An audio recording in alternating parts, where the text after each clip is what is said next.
दोस्तों, डिजिटल रोज एजुकेशन के online platform पर आपका स्वागत है। देखिए, अपन कछुआ वंश में बात कर रहे थे सवाई जयसिंह की।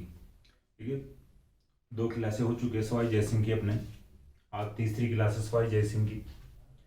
देखिए, सवाई जयसिंह का अगर अपन रिवीजन करें तो सबसे पहले एक बात बता दें, जो इनका टाइम पीरियड की 1700 से 1743 तक इनका टाइम पीरियड रहा था।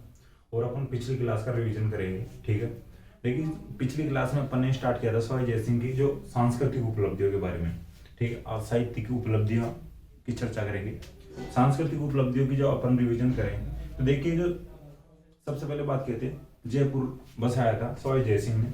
18 नवंबर 1727 को स्थापना की थी जो जयपुर की। ठीक है, देखिए, विद्याधर भट्टाचार्य को बंगाल से बुलाया गया था। बंगाल के ब्राह्मण थे विद्याधर भट्टाचार्य, जो जयपुर के वास्तुकार बने थे। ठीक है, एक पुर्तगाल के ज्योतिषी जेवियर डी सिल्वा को बुलाया गया था। ठीक है, ज्योतिष में भी वे विश्वास करते थे सवाई जयसिंह। लेकिन इसके बाद में बात किए थे कि जयपुर दुनिया के 2 शहरों की तुलना के आधार पर बसाया गया है। बगदाद एक शहर है इराक का, और कैंटन एक शहर है चीन का। ठीक है, इनके आधार पर बसाया गया है। देखिए, जयपुर को 9 वर्गों के सिद्धांत पर बसाया गया है। 9 वर्गों का सिद्धांत में कल आपको मैं बना के बताया था कि भाई जयपुर की जो गलियां या अंदर परकोटे की जो सड़कें हैं वो एक दूसरी सड़क को यानी समकोण पर काटती है, एक प्रकार से 90 डिग्री के कोण पर काटती है। ठीक है, इस प्रकार से चौराहे हैं कि आगे जाकर देखेंगे, एक चौराहे से आगे जाएंगे तो फिर एक चौराहा आएगा। तो इस प्रकार से 9 वर्गों के सिद्धांत पर बसाया गया जयपुर को।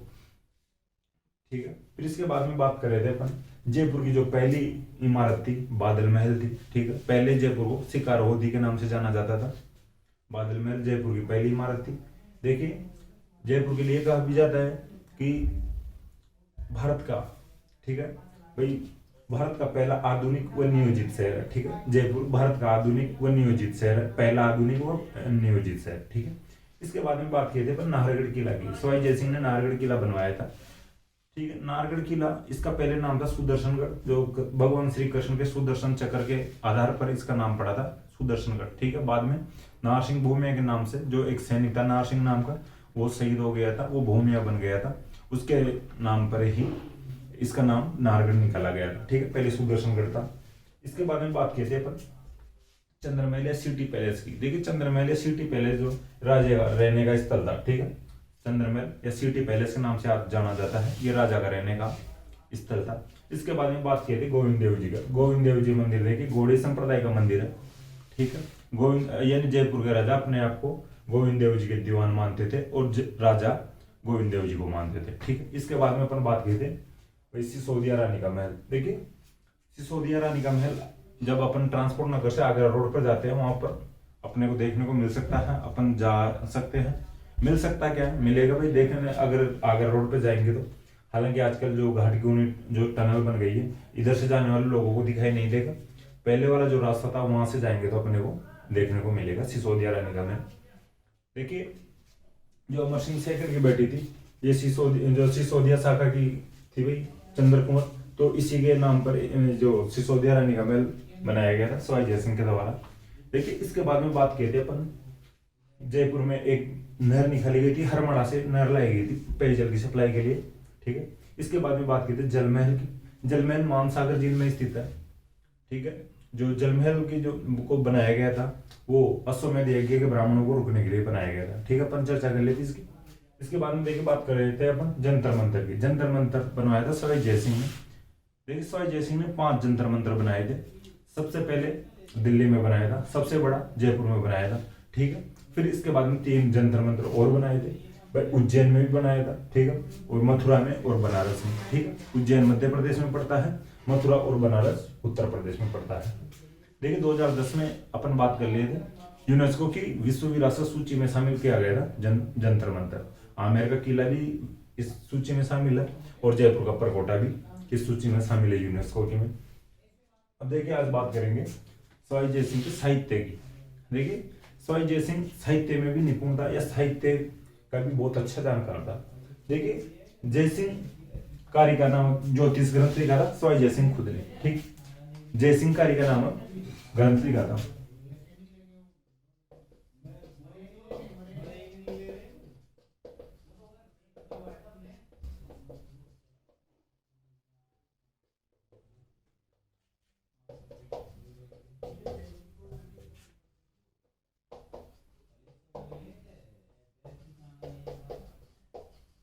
लेकिन जो जयसिंह का जो ग्रंथ लिखा था, ये खुद सवाई जयसिंह ने लिखा था, ये आप नोट कर लेना, खुद सवाई जयसिंह ने लिखा था, जयसिंह का।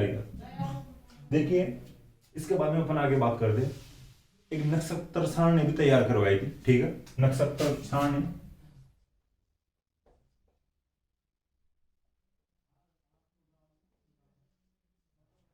इसका नाम था जीज मोहम्मद शाही।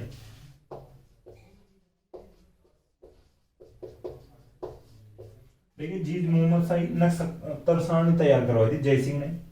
देखिए उस समय था मुगल बादशाह था मोहम्मद शाह रंगीला।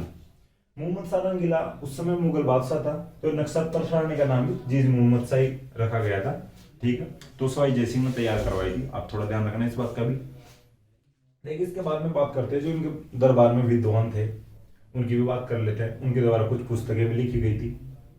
देखिए जो ये सवाई जयसिंह थे, ये खुद भी भाई साहित्य में रुचि रखने वाले थे।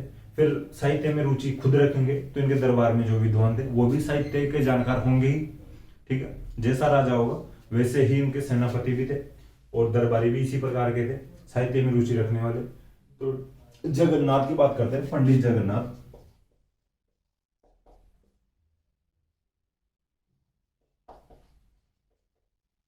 पंडित जगन्नाथ दरबारी विद्वान था इसका, सवाई जयसिंह का।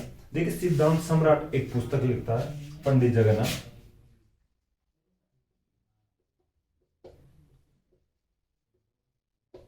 ठीक है। एक पुस्तक लिख रहा है सिद्धांत सम्राट और एक पुस्तक लिखता है सिद्धांत कौस्तुभ,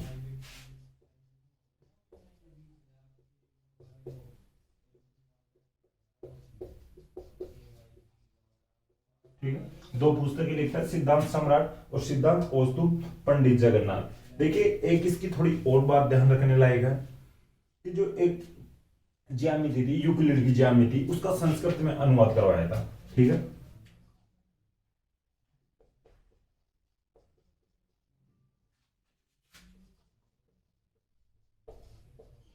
यूक्लिड की जो ज्यामिति थी इसका संस्कृत में अनुवाद करवाया था, भाई खुद ने किया था, करवाया था सवाई जयसिंह ने था। जो पंडित जगन्नाथ ने यूक्लिड की ज्यामिति का संस्कृत में अनुवाद किया था। एक प्रकार से जो राजा होगा उसके दरबार में जो विद्वान होंगे या दरबारी होंगे वो राजा के आधार पे ही कोई जो भी काम करेंगे, जो राजा के आधार पे ही करेंगे। तो पंडित जगन्नाथ सवाई जयसिंह के दरबार में था, तो इसने पंडित जगन्नाथ ने यूक्लिड की ज्यामिति का संस्कृत में अनुवाद किया था। देखिए यूक्लिड को ज्यामिति का जनक कहा जाता है, ठीक है।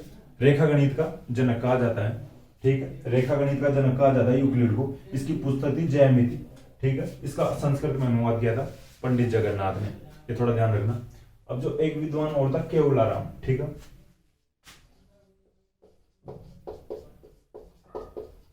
ये भी दरबारी विद्वान था केवलाराम, सवाई जयसिंह के दरबार में था।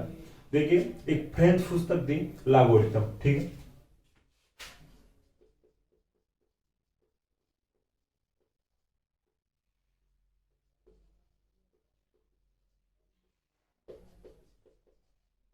देखिए लागोरिथम एक फ्रेंच पुस्तक थी, उसका संस्कृत में अनुवाद किया था, ठीक है।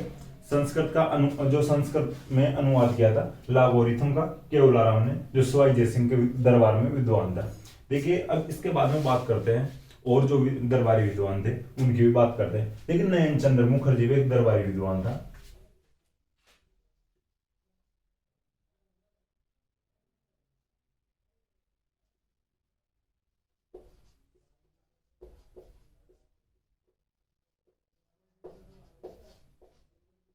ठीक है।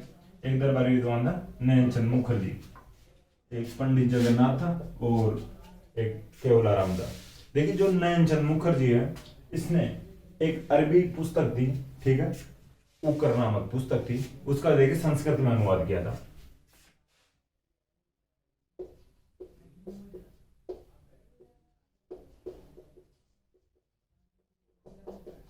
ठीक है। उकर नामक अरबी पुस्तक थी, इसका संस्कृत में अनुवाद किया था नयन चंद्र मुखर्जी ने, सवाई जयसिंह के दरबार में विद्वान था नयन चंद्र मुखर्जी, ठीक है। उकर नामक अरबी पुस्तक थी, आप नोट कर लेना, ये थोड़ा ध्यान दे लेना। इसके बाद में देखिए और बात कर लें कि ये पुस्तकें अरबी फ्रेंच की पुस्तकें थी, यूक्लिड की ज्यामिति थी, इनको यहाँ पर अवेलेबल कौन करवा रहा था या कौन करवाएगा, या विदेशों से पुस्तकें, भाई विदेशों से लाना पड़ेगा जिन पुस्तकों को, तो इनको लाएगा कौन? तो ये दो बंदे अपॉइंटमेंट किया था सवाई जय सिंह, ये दो बंदों की नियुक्ति कर रखा था कि आपका काम है कि आप विदेशों से पुस्तकें लाओ अलग अलग भाषाओं की, और जो दरबार में दरबारी विद्वान है ये इनका संस्कृत में अनुवाद करेंगे। ठीक है, तो दो बंदे थे, उनका नाम है एक तो मोहम्मद मेरी और एक मोहम्मद शरीफ।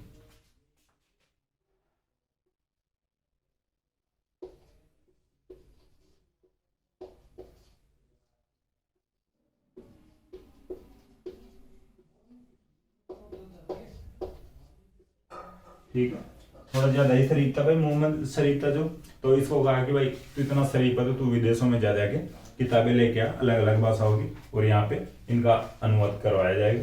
तो ये दो बंदे थे, मोहम्मद मेरी और मोहम्मद शरीफ, इन दोनों को विदेशों से पुस्तकें लाने के लिए भेजा गया था। ठीक है, अब बात करते हैं आगे अपन।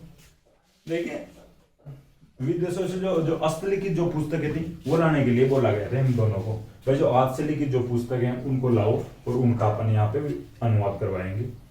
अब इसके बाद में बात करते हैं कि साहित्य में रुचि थी सवाई जय सिंह की, पुस्तकें खुद भी लिखी थी, अपने दरबार विद्वानों से भी लिखवाए थे। देखिए जितने साहित्य में रुचि रखते थे, जितने कूटनीतिज्ञ थे, अपन पहले इनके जो युद्धों की जानकारी भी प्राप्त कर लिए हैं, चर्चा कर लिए हैं, इसके बाद में साहित्य की जानकारी प्राप्त कर लिए या साहित्य पर चर्चा कर लिए। अब बात करते हैं थोड़ी चित्रकला की। देखिए चित्रकला में भी ये विश्वास करते थे, ये चित्रकला में भी निपुण थे, तो चित्रकला में इनकी रुचि थी, तो इन्होंने एक विभाग की स्थापना करवाई थी जयपुर में ही। ठीक है, चित्रकला विभाग जो सूरत खाना के नाम से जाना जाता है। ठीक है, मैं यहाँ पे लिख देता हूँ।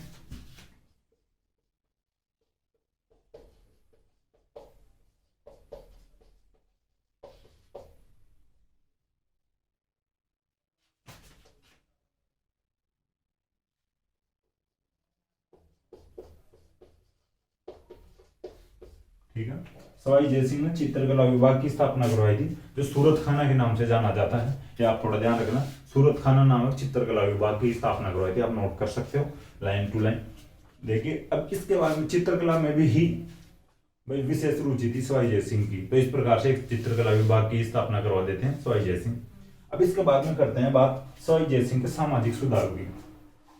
देखिए बंदा युद्धों में भी निपुण था, मुगलों की तरफ से खूब युद्ध लड़ता है, यानी खूब समझौते करवाता है मुगलों में और मराठों में भी, खुद मराठों के खिलाफ लड़ता भी है मुगलों की तरफ से, फिर पार नहीं पड़ी तो मराठों के साथ जो संधियां भी करता है, मराठों से शांति स्थापित करवाता है। ठीक है, लड़ने में भी तय आगे रहता है, फिर उनसे शांति स्थापित करने की बात आती है तो संधि भी करता है। ठीक है, तो आगे फिर साहित्य में भी थोड़ा ध्यान देता है, थोड़ा क्या बहुत ही ज्यादा था इनका, सांस्कृतिक गतिविधियों में भी ध्यान देता है, चित्रकला में ध्यान देता है, तो चित्रकला विभाग की स्थापना करवाई थी जिसको सूरत खाना नाम से जाना जाता है। अब बात करते हैं सामाजिक सुधारों की। देखिए सामाजिक बंदा भी था, सामाजिक प्रवृत्ति का कैंडिडेट था सवाई जय सिंह, तो इसने सामाजिक सुधार भी करवाए थे। देखिए अपन बात करते हैं सामाजिक सुधारों की। सामाजिक सुधारों की अगर बात करते हैं तो कुछ जो सामाजिक सुधार किए थे उनके अपन लाइन टू लाइन या आगे एक एक करके बात करते हैं। देखिए सती प्रथा को रोकने का प्रयास किया था सवाई जय सिंह ने। देखिए जब सवाई जय सिंह सती प्रथा को रोकने का प्रयास करते हैं तो अपन देखिए आगे बात करते हैं। देखिए आज अपन सती प्रथा के लिए अगर बात करते हैं तो राजा राम मोहन राय को याद करते हैं।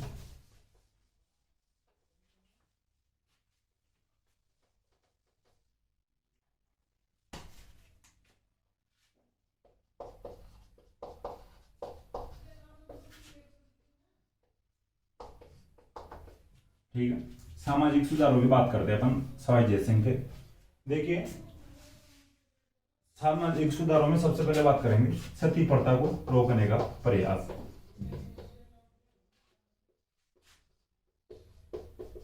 ठीक है, अब देखिए 1829 में राजा राम मोहन राय के प्रयासों से सती प्रथा पर रोक लगाई गई थी। उस समय गवर्नर जनरल थे लॉर्ड जो विलियम बेंटिंग। ठीक है, लॉर्ड विलियम बेंटिंग जो लॉर्ड विलियम बेंटिक थे, जो गवर्नर जनरल थे, 1829 में राजा राममोहन राय के प्रयासों से सती प्रथा पर रोक लगाई गई थी। लेकिन देखिए 1829 और 1727 में जयपुर की स्थापना करते हैं, यानी 1700 में ये राजा बनते हैं सवाई जयसिंह। तो लगभग 100 साल का अपन मान के चलते हैं। तो एक बंदा था 100 साल पहले ही सती प्रथा को रोकने का प्रयास कर रहा था। उसके बाद 1829 में राजा राममोहन राय प्रयास करता है। हालांकि लॉर्ड विलियम बेंटिक उस समय गवर्नर जनरल थे, वो रोक लगाते हैं सती प्रथा पर। तो सवाई जयसिंह को भी भूला नहीं जाना चाहिए। ये सती प्रथा को रोकने के जो भी अगर अपने सामने बात आती है तो सवाई जयसिंह को भी याद किया जाना चाहिए। ठीक है, तो देखिए 1727 के आसपास या 1700 में राजा बनते हैं, उसी समय से सती प्रथा को रोकने के प्रयास कर रहे थे। देखिए वो पूर्णतः बंद नहीं कर पाते हैं, रोक नहीं पाते, वो एक अलग बात है, लेकिन प्रयास तो कर रहे थे। तो इस प्रकार से अपने को याद रखा जाना चाहिए सवाई जयसिंह को भी। इसके बाद में बात करते हैं बाल विवाह को नियंत्रण करने का प्रयास किया था। ठीक है,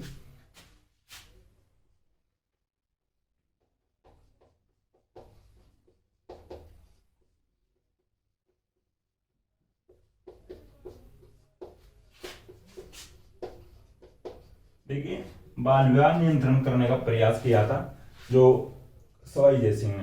अब इसकी बात करें तो 1929 में कानून लाया गया था जो बाल विवाह नियंत्रण करने के लिए। ठीक है, बाल विवाह के लिए कानून लाया गया था 1929 में। वो एक प्रकार से 200 साल 1829 में पिछले टॉपिक पे अपन बात किए थे सती प्रथा पर। 1829 से 100 साल पिछले, और 1929 में जो बाल विवाह के लिए कानून लाया गया था जो हरविलास सारदा थे, उनके प्रयासों से। हरविलास सारदा अजमेर से थे, आप थोड़ा ध्यान रखना, राजस्थान से संबंध था हरविलास सारदा का। तो इनके प्रयासों से 1929 में बाल विवाह के लिए कानून लाया गया था।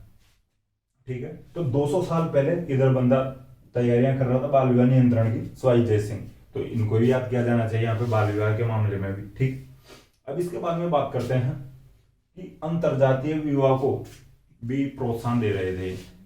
ठीक है, आज अगर कोई बंदा बोल दे मैं दूसरी कास्ट में शादी करूंगा तो घर वाले कूट कूट के मार दे उसको। ठीक है, लेकिन सवाई जयसिंह उस समय भी मान रहे थे कि अंतरजातीय विवाह अच्छा है, या इसको बढ़ावा देना चाहिए, दूसरी कास्ट में शादी की जानी चाहिए, ये बढ़ावा दे रहे थे। तो आप इस बात को ध्यान रखना, अंतरजातीय विवाह को बढ़ावा।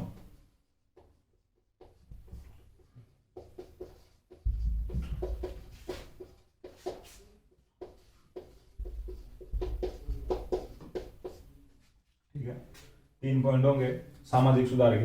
देखिए फिर जो चौथा पॉइंट था इनका सामाजिक सुधार था। जो ब्राह्मण आपस में इस बात पे लड़ रहे थे कि आपसी भेदभाव कर रहे थे ब्राह्मण उस समय। ठीक है, कि देखिए आज भी अपन हर किसी को नहीं पता होता ये बात कि जैसे त्रिवेदी है, द्विवेदी है, चतुर्वेदी है, नाम के आगे सरनेम लगता है।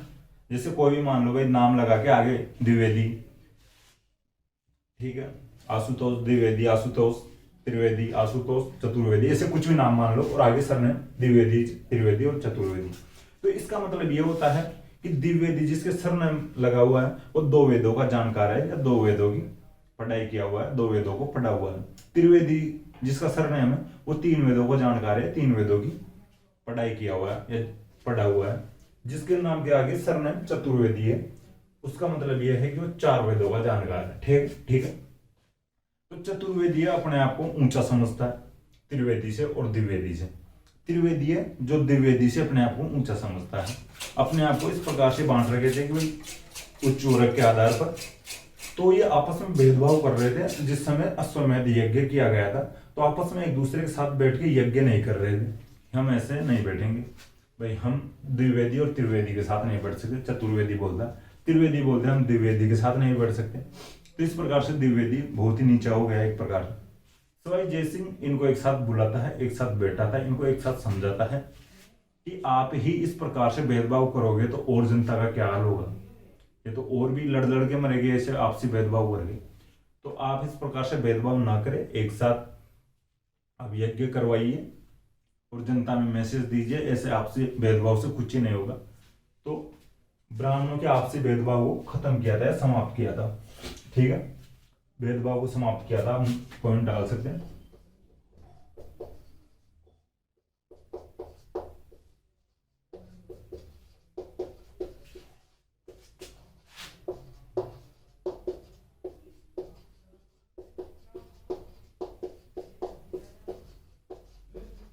ठीक है, ये इधर लास्ट में दिख रहा नहीं हो तो समाप्त किया था, या लिख सकते हो ब्राह्मणों के आपसी भेदभाव को समाप्त किया था। लेकिन इसके बाद में अपन बात करते हैं, इन्होंने साधु संतों को गृहस्थ जीवन जीने के लिए भी प्रेरित किया था। ठीक है, साधु संतों को गृहस्थ जीवन जीने के लिए प्रेरित किया था। सवाई जयसिंह जानते थे, आगे कुछ बाबा ऐसे आएंगे राम रहीम और आसाराम जैसे, तो पहले ही इनको जानकारी हो गई थी सवाई जयसिंह को इनके बारे में। तो साधु संतों को कहने लगे थे कि आप गृहस्थ जीवन जिए, गृहस्थ जीवन में रहिए, आप ठीक है बाबा बन जाते हो, आदेश देते हो, प्रवचन देते हो, वो एक अलग मैटर है। घर बार भी संभालो, बच्चों को संभालो, उनका जीवन बनाओ, कुछ नहीं रखा संत बनने में भाई। इस प्रकार से भाई संन्यास ले लिया, ये नहीं है कि भाई बिल्कुल बाबा जीवन करेंगे, इधर घर भी संभालो। तो साधु संतों को गृहस्थ जीवन जीने के लिए प्रेरित किया था इन्होंने।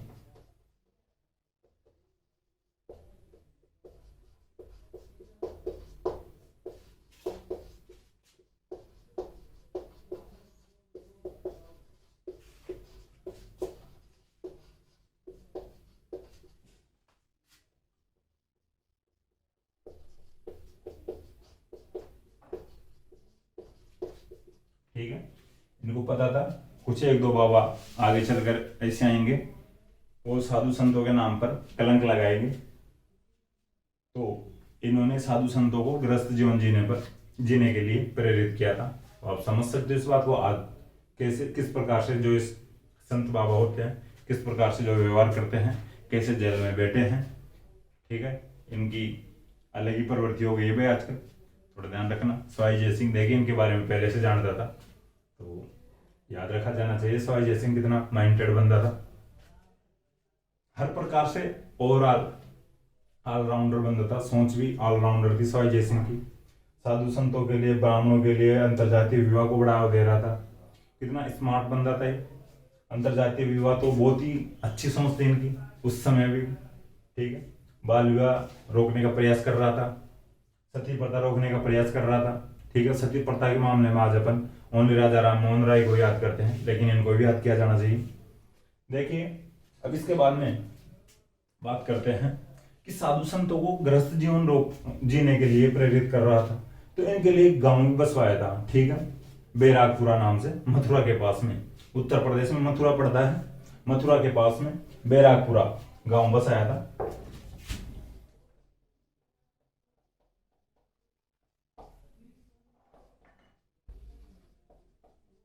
साधु संतों के लिए बसाया था एक गांव बैरागपुरा। भाई आप अलग से एक गांव बसा लो और इसमें रहो, और आराम से आपकी जो यज्ञ वज्ञ भी कर लिया करो, प्रवचन भी दे लिया करो, उपदेश भी दे लिया करो, जनता को भी संभाल लिया करो, और गृहस्थ जीवन भी जियो आप। तो बैरागपुरा एक गांव बसा दिया इनके लिए, साधु संतों के लिए, मथुरा के आस पास में ही था। देखिए, एक सामाजिक सुधार और था इनका जो बहुत ही अच्छा था, प्रयास किया था इन्होंने विधवा पुनर्विवाह के लिए। ठीक है, विधवा पुनर्विवाह के लिए भी प्रयास किया था, प्रोत्साहन दिया था विधवा पुनर्विवाह को।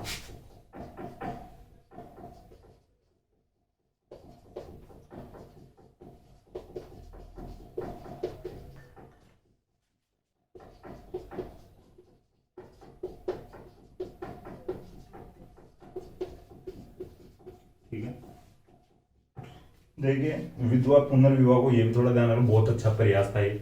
हालांकि इनके लिए जो विधवा पुनर्विवाह के लिए ईश्वर चंद्र विद्यासागर ने आगे चलकर प्रयास किए थे, और इसको विधवा पुनर्विवाह को प्रोत्साहन मिला और होने भी लग गए थे विधवा पुनर्विवाह। आज बहुत बड़ी मात्रा में हो जाते हैं भाई, अच्छी बात भी है। कोई कम उम्र में लड़की अगर विधवा हो जाती है तो उसकी पूरी लाइफ ये तो है नहीं कि भाई वो एक बहुत ही जीवन गलत तरीके से व्यतीत करे। तो इसके लिए प्रयास किए गए, बाद में जाकर ईश्वर चंद्र विद्यासागर ने भी प्रयास किए थे। इनके प्रयासों से विधवा पुनर्विवाह को बहुत ही अच्छा प्रोत्साहन मिला है। ठीक है, तो आप ध्यान रखना, सवाई जयसिंह ने भी उस समय में 1700 से 1743 में विधवा पुनर्विवाह को प्रोत्साहन दिया था, और एक बहुत ही अच्छा प्रयास था इनका। ठीक है, तो अपन ने यहाँ तक इनके सामाजिक जो सुधारों की बात की है। देखिए 1 2 3 4 5 6 प्रयास थे इनके, और भी कुछ प्रयास हुए होंगे, अब मेरे भी माइंड में नहीं होंगे, या आपको पता हो तो आप बता सकते हो। प्रयास भाई देखिए, अच्छे प्रयास अच्छा बंदा बहुत ही ज्यादा कर पाएगा। अपन 5-6 प्रयास पढ़ रहे हुए, ये नहीं है कि भाई 5-6 प्रयास ही किए होंगे इन्होंने। तो इनके प्रयास पे एक अगर सती प्रथा रोकने का प्रयास किया था, बाल विवाह नियंत्रण का प्रयास किया था, अंतरजातीय विवाह को बढ़ावा देने का प्रयास किया था, ब्राह्मणों के आपसी भेदभाव को खत्म किया या समाप्त किया, और इनके लिए ये भेदभाव को समाप्त किया, और साधु संतों को गृहस्थ जीवन जीने के लिए प्रेरित किया, और इनके लिए मथुरा में बैरागपुरा गांव बसाया था। ठीक है, विधवा पुनर्विवाह को प्रोत्साहन किया था जो सवाई जयसिंह ने। देखिए अब इसके बाद में अपन बात करते हैं सवाई जयसिंह।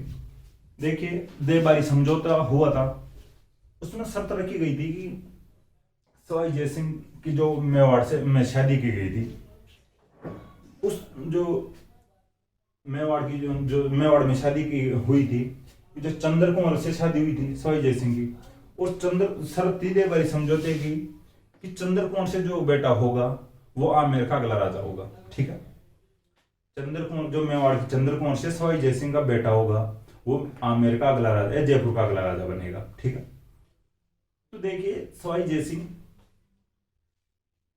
जो चंद्र कुंवर के बेटे को राजा बनाते नहीं, और अपने बड़े बेटे ईश्वरी सिंह को राजा बना देते हैं। ठीक है, हालांकि अभी ईश्वरी सिंह को कल पढ़ेंगे अपन, अगली क्लास में पढ़ेंगे, नेक्स्ट क्लास में पढ़ेंगे। बस थोड़ा ये बेसिक जो ये आधार था मैं बता दिया हूं आपको। तो ईश्वरी सिंह को राजा बना देते हैं और चंद्र कुंवर के बेटे को राजा नहीं बनाते। फिर बाद में ईश्वरी सिंह और माधव सिंह के बीच में उत्तराधिकार संघर्ष होता है। हालांकि पहले राजा ईश्वरी सिंह बनता है, बाद में माधव सिंह बनता है, उसकी अपन नेक्स्ट क्लास में बात करेंगे। सवाई जयसिंह जो देवबारी समझौते के आधार पर जो चंद्र कुंवर के बेटे को राजा नहीं बनाते और अपने बड़े बेटे ईश्वरी सिंह को राजा बना देते हैं। कल अपन ईश्वरी सिंह की बात करेंगे। दोस्तों मुझे आशा है कि क्लास आपको पसंद आएगी। क्लास अगर आपको पसंद आए तो क्लास को लाइक करें, कमेंट करें, अपने दोस्तों के साथ शेयर करें। थैंक यू दोस्तों।